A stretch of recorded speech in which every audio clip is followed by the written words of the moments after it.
So you ready now? We ready? Let's do this. Hey guys, it's Zipporah and welcome back to my channel.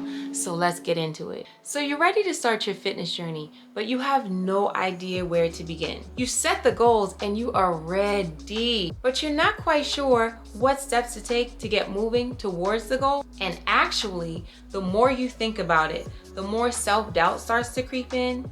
And the more you start to question if you can even achieve that goal, you also start to feel anxious because you know that I know that you know it's gonna take a lot of work to achieve that goal. So you end up wanting to quit before you begin. Well, I have 5 tips that we're gonna discuss that'll help to start you on that journey towards that goal.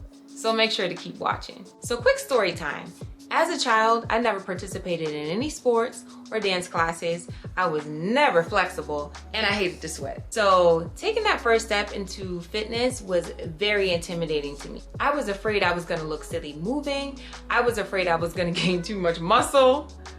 We see how that turned out. I was also afraid of what wouldn't happen, like never being able to be strong enough or not being able to do what I wanna do or look the way that I want to look. Through many trials and loads of errors, I was able to dispel all of those fears, and I'm going to share with you just how I did it. So the first thing is to give yourself time. You are truly committing to becoming stronger, building endurance, improving your diet, and dropping a few lbs. So know that this is a lifestyle shift that's going to take some adjustment. We didn't get to who we are today in a day, so don't think that you're going to reach your goal self in a week. Although you've given yourself a deadline, make sure the deadline is realistic because life is always lifing, and it's going to force you to make adjustments to the plan along the way. The road to the goal is not a sprint. You want to be able to maintain consistency, and to do that, you want to give yourself time to work on achieving the goal with also having breaks in between. Which brings me to consistency. Consistency is subjective. You can train 6 days a week until the end of time, or you can train 3 days a week for 3 or 4 weeks and take 1 week off. Whatever you choose, just commit to it. Now I know I have commitment issues, but we can unpack that another time. But since I know I do have issues committing, what I have to do is create calendar entries, and each entry has to note each movement day.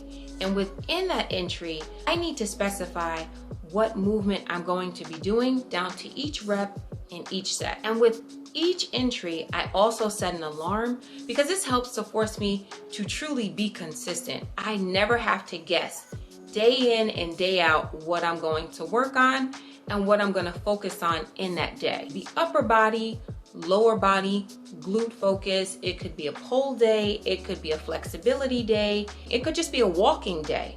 A day where I just want to keep it low key and just keep my cardio pretty low. Keeping calendar entries helps to keep me consistent, and it forces me to commit to the goal. All of the information is right there. It also helps to make the goals and make the process a priority because I've already allotted time in my day every single day to move and to work on what it takes to reach that goal.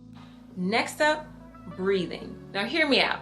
I know we breathe every day and this seems super simple, but once you learn how to breathe, it makes a world of difference. Breathing in through your nose and out through your mouth and keeping your core contracted.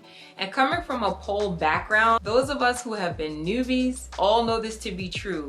We tend to bite our lips when we're going into a movement on the pole. But once you let out that air and you unlock your lips, you truly unleash the possibilities of your strength. I think I'll do a separate video on this because I have so many tips to share about breathing. But the biggest thing is to take your time and to breathe through your movement. Don't hold your breath when you're lifting or you're squatting. And make sure to pull in your core and let that air out, girl. To round this out and end on 2 of the most important tips of them all.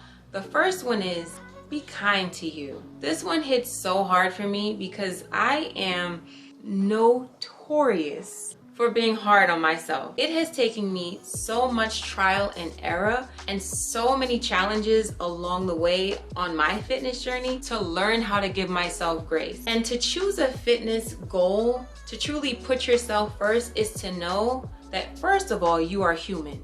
You're going to make mistakes. You may have setbacks, and that's okay. You're going to have ups and downs throughout the way, and that's okay. And you have to be kind to yourself. You have to give yourself grace. When you feel like you fail, which you won't, just know that you can get back up and try again and keep going. And lastly, do not compare yourself to anyone else. Your progress and your journey is unique to you. Sure, you can gather motivation and encouragement from others, but this is your story to write and your journey to live. So go through it with the optimism and a positive mindset to know that you're going to get through it with ups and downs, but you're also going to be consistent.